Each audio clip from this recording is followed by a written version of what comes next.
Daily. Taste the Daily. రాష్ట్రానికి చేరుకున్న హరీష్ రావు తనపై కవిత చేసిన ఆరోపణలపై స్పందించారు. నా జీవితం తెలంగాణ ప్రజల ముందు ఒక తెరచిన పుస్తకం అన్నారు ఆయన. కొందరు నాయకులు పార్టీలు చేసిన ఆరోపణలే వారు చేశారు అంటూ కవిత పేరే తీయకుండా ఆయన రెస్పాండ్ అయ్యారు. కవిత వ్యాఖ్యలు ఆమె విజ్ఞతకే వదిలేస్తున్నా అన్నారు హరీష్ రావు.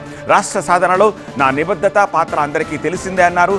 2.5 దశాబ్దాలుగా క్రమశిక్షణ కలిగిన నాయకుడిగా ఉన్న ఎరువులు దొరక్క రైతులు గోసపడుతున్నారు. వరదలతో ప్రజలు తీవ్ర ఇబ్బందులు పడుతున్నారు. దశాబ్ద కాలం మేమెంతో కష్టపడి నిర్మించిన వ్యవస్థల్ని ఒక్కొక్కటిగా కాంగ్రెస్ ప్రభుత్వం కూలుస్తూ వస్తోంది అన్నారు హరీష్ రావు. తెలంగాణ ద్రోహుల నుంచి రాష్ట్రాన్ని కాపాడుకోవడమే మా లక్ష్యమని, కేసీఆర్ నాయకత్వంలో బీఆర్ఎస్ను తిరిగి అధికారంలోకి తెస్తామన్నారు హరీష్ రావు. ప్రస్థానం తెలంగాణ ప్రజల ముందు ఒక తెరిచిన పుస్తకం లాంటిది. సరే, గత కొంతకాలంగా మా పార్టీ పైన, అదేవిధంగా నా పైన కొన్ని రాజకీయ పార్టీలు చేస్తున్నటువంటి వ్యాఖ్యలనే వారు కూడా చేయడం జరిగింది.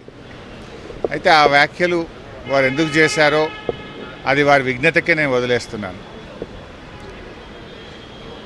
కేసీఆర్ గారి నాయకత్వంలో గత 2.5 దశాబ్దాల కాలంగా ఓ క్రమశిక్షణ కలిగిన కార్యకర్తగా రాష్ట్ర సాధనలో, రాష్ట్ర అభివృద్ధిలో నేను చూపిన నిబద్ధత, నా పాత్ర అందరికీ తెలిసినటువంటిదే.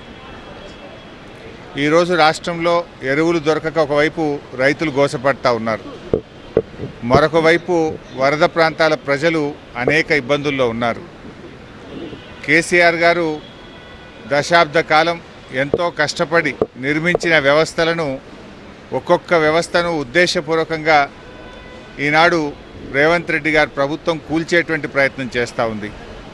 సో ఇటువంటి పరిస్థితుల్లో కష్టాల్లో ఉన్న ప్రజల్ని ఆదుకునే విషయంలో, తెలంగాణ ద్రోహుల చేతుల్లో నుంచి ఈ రాష్ట్రాన్ని కాపాడుకునే విషయంలో మా దృష్టి అంతా ఉంటుంది. సో మేము ఈ రాష్ట్ర సాధనలో పోరాటం చేసిన వాళ్ళం, ఈ రాష్ట్రాన్ని కాపాడుకోవడంలో బాధ్యత కలిగిన వాళ్ళం. సో మా సమయాన్ని అంతా కూడా దాని మీదనే మేము వెచ్చిస్తాం. తప్పకుండా కేసీఆర్ గారి నాయకత్వంలో తిరిగి బీఆర్ఎస్ పార్టీని అధికారంలో తెచ్చుకొని ఈ ప్రజలు పడుతున్న కష్టాలను తొలగించడానికి అందరం కలిసికట్టుగా ముందుకు సాగుతాం.